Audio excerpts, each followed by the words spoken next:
How's it going, everyone, and welcome to another video. Today we're going to be going over whether or not Throne of Liberty is worth playing in this day and age. First, we'll go over what the new player experience is like, then we'll go over the amount of content that's in the game currently, before finishing things up with my overall thoughts on the game and if I think it's worth checking out or not. But before we get into it, please consider giving the video a like and subscribing to the channel. It helps out massively. Now, let's get started. Part 1. New player experience. When you first jump into Throne, you're greeted with a really epic intro cutscene that gives you some of the lore behind the game and gets you invested in the story. Then, you're thrown into a very in-depth character creator that has pretty much every slider you'd want from one of these MMOs. Whether you want to make an epic looking character, a beautiful looking one, or even a crazy looking one, you can pretty much do it all in this game. And I've seen some really awesome characters created from some of the Throne content creators on YouTube. You even get the option to choose from a couple of different starter armor looks for your character as well, which I think is a nice touch, to make it so everyone doesn't look the same, and to give you the option to keep your character looking good right from the off. Once you've created your character, you'll spend the next chunk of your playtime being introduced to all the systems in the game, and boy are there a lot of them. Initially, I was very overwhelmed looking at the menus and seeing everything, but admittedly, just by following the main story quest, they do a really good job at explaining everything, and by the time I hit max level, I felt like I had a solid grasp on everything I needed to know. Now, let's talk about the first thing you'll be introduced to, the combat. This is a very controversial topic in Throne that divides a lot of the player base and keeps some players from trying the game out. For starters, when the game was in beta, the majority of the player base hated the combat and the large amount of AFK farming in the game, which made it feel like a mobile game. The developers did an impressive job revamping all of it, changing a lot of the people's minds about the game, and it's a whole lot better now. Still, some people don't gel with the combat, which is understandable. I felt the same at the start, but I do believe you need to give it a bit more time before making your final judgment. At first, I really wasn't enjoying the combat and almost dropped the game, but after playing around with the settings and keybinds, I managed to get it to feel a lot more comfortable for me. Then, when I better understood the weapon skills and mastery system, and was introduced to the skill specialization in particular, it really started to feel a whole lot better for me.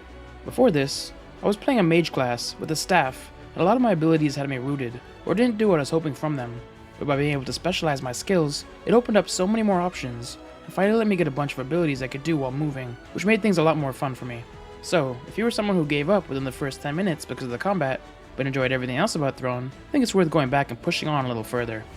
Another great thing they have in Throne is the ability to choose if you want to use the action camera or have tab target.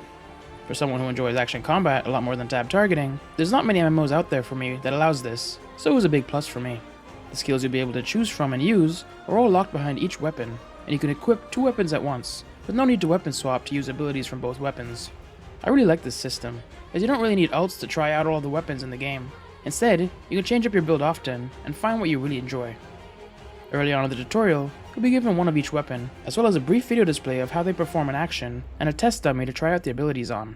I recommend spending a bit of time here, playing around with everything to find out what weapons are the most fun to you, and choosing your 2 main weapons, because choosing the right weapons for yourself will majorly impact how much fun you have with the game. Next, you're introduced to the movement systems in the game, and this is also pretty divisive as well, but very unique to the genre. That's because Throne uses what they refer to as morphs when it comes to movement. When you want to sprint, you morph into an animal that you've collected and assigned, and sprint. The same goes for swimming, and even gliding too. You collect animals for each, and morph into them whenever you need to do said activity. This is something you won't see in many MMOs, and although it's pretty cool, and gives you more things to collect, it also has its flaws. For starters, you spend all of this time making your character look good, and then you can't see them whenever you're running. And then, the big one, is that it takes away the need for mounts, which is a system that most MMO players love to have in their game. I'm kind of divided on this one. I like looking at my character, and I like mounts as well, but it's also a lot of fun collecting all of these different morphs to get more movement bonuses. Plus, there's some pretty epic looking morphs as well. But I can see this feature turning some players away from the game. Also, the movement system doesn't always feel the most responsive. Moving around regularly feels great, but morphing in and out of animals can be improved upon, and the gliding, climbing, and grappling controls in particular need a bit of work. But after getting introduced to the basics on how to control your character, you're introduced to the world you'll be playing in, and man is it stunning.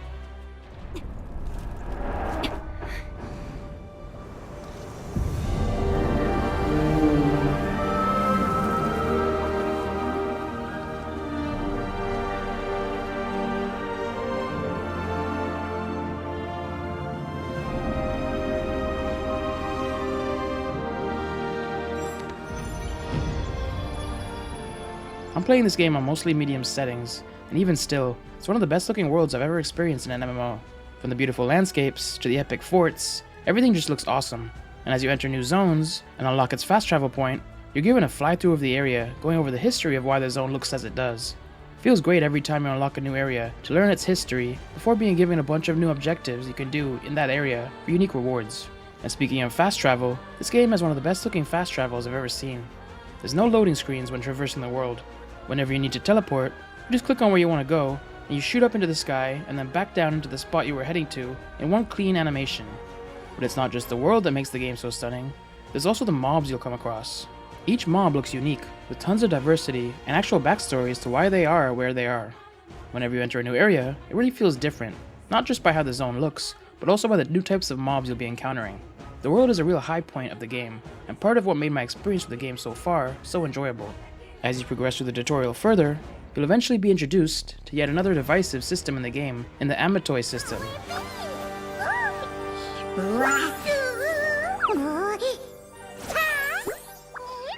I've seen tons of streamers react to the cutscene where Amatoi is first introduced, and it's fair to say it's a mixed bag of reactions. Some people love them, finding them adorable, and others hate them.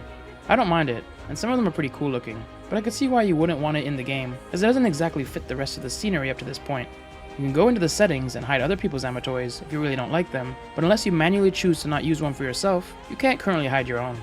Plus, I wouldn't recommend not using one, as they will auto pick up your loot for you, and if you have World Tree leaves, they'll pop up and heal you occasionally as well, so they're pretty useful.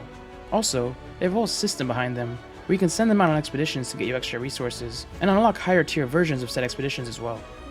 After meeting your new companion, you're next sent to take on your first big boss in King Vert, and boy is he epic looking.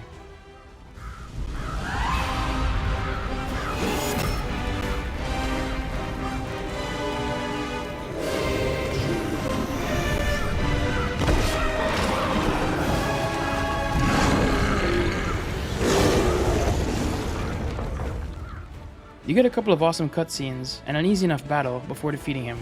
It's really cool to see such an epic boss so early on in the game, and it leaves you wondering what's next if this is just the tutorial boss. After that, you say your goodbyes to everyone you met on the tutorial island and head on over to the mainland, which is when you're shown one of the most epic cutscenes in the game. As you fly over to the mainland, you're flown through all the zones you'll eventually encounter in the game, giving you a brief taste of what's to come, before you land in the starter town of Castleton.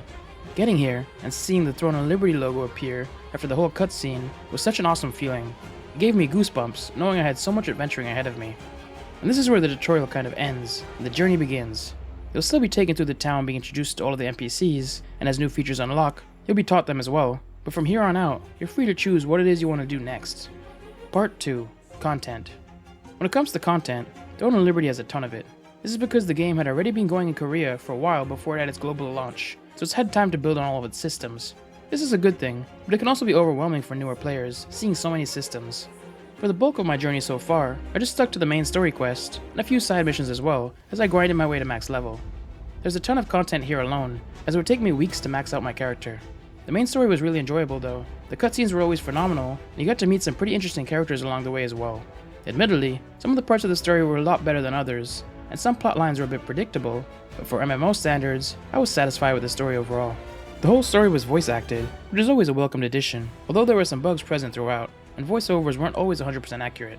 That's to be expected though from a game that they had to translate from Korean. Quest variety throughout was pretty solid, with the constant changing of zones and mobs keeping things feeling fresh along the journey. I do feel like towards the end of the main story, there was a bit too many puzzle quests for my liking, but some people might be into that. I also enjoyed the difficulty curve. At the start, it all felt rather easy, but later on, some of the bosses were really tricky, and had me dying a few times and tweaking my build. I wanted to fully experience the story, so I didn't skip anything, but they have a really cool system in the game that whenever you finish a particular part of the main story, you're given a recap of the events, with a nice cutscene as well. So for those of you skipping through the dialogue to level faster, you can just watch these recaps at the end and still get the story in a quick, condensed manner. But once you've gone through and completed the main story and hit max level, then what's next?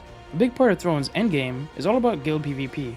They have these massive castle siege battles that I haven't got to participate in yet, but they look really awesome. I did get to do a quest that let me kind of simulate one though, which was a nice touch. It really got me in the mood to try out a real one. But to get into these top guilds, you're going to need to get stronger first. This is where things get a bit complicated. When I first hit max level, I started looking up guides online and watched a ton of videos. Each person had a list of things you needed to do that went on for ages, and was so complicated, it kind of put me off, and made me question if I wanted to keep playing. But I decided to just start small, and work on one thing at a time.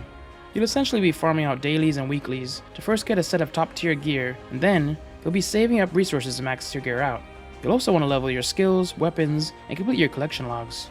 The activities you'll be doing isn't much different than what you'll have seen in other MMOs.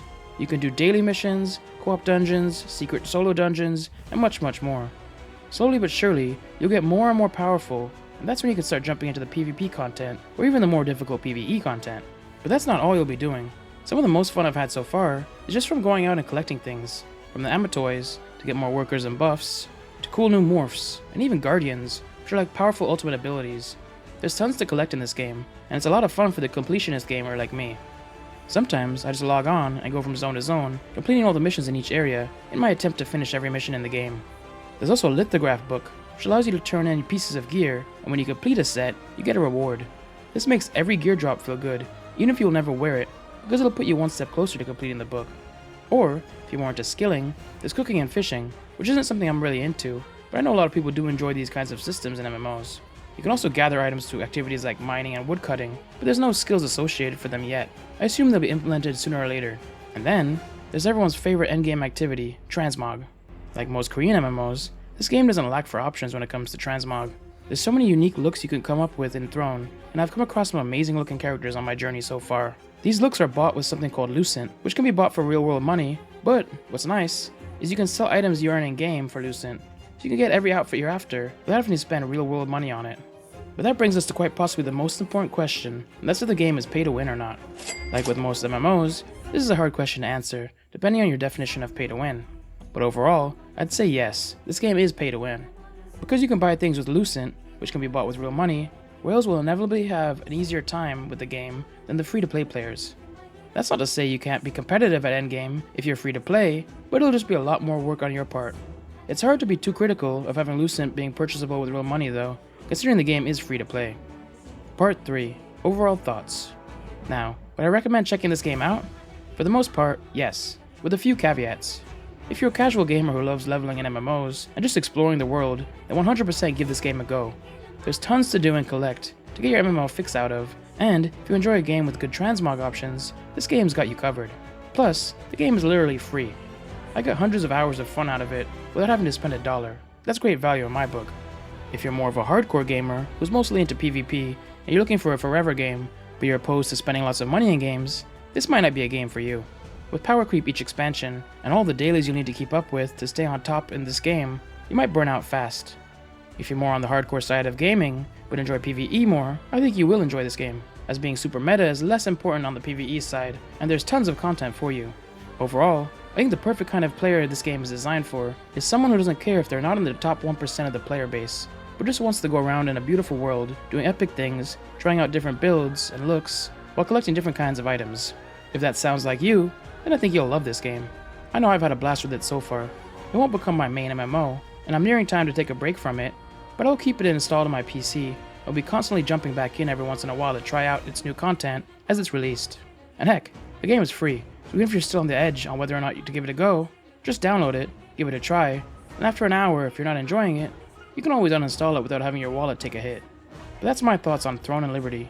Let me know if you've given this game a go, or plan to in the near future, and what your thoughts are on it in the comments below. And, if the video is of any help, please consider giving the video a like, subscribe to the channel, it helps out massively. But until next time, have a good one. Thanks for watching another video, and a massive shout out to all the channel members and patrons seen on screen now. Links on how to become one in the video description. If you'd like to get my thoughts on if you should play New World or not, click on the video to the left. Or, if you'd like to get my thoughts on Guild Wars 2, click on the video to the right.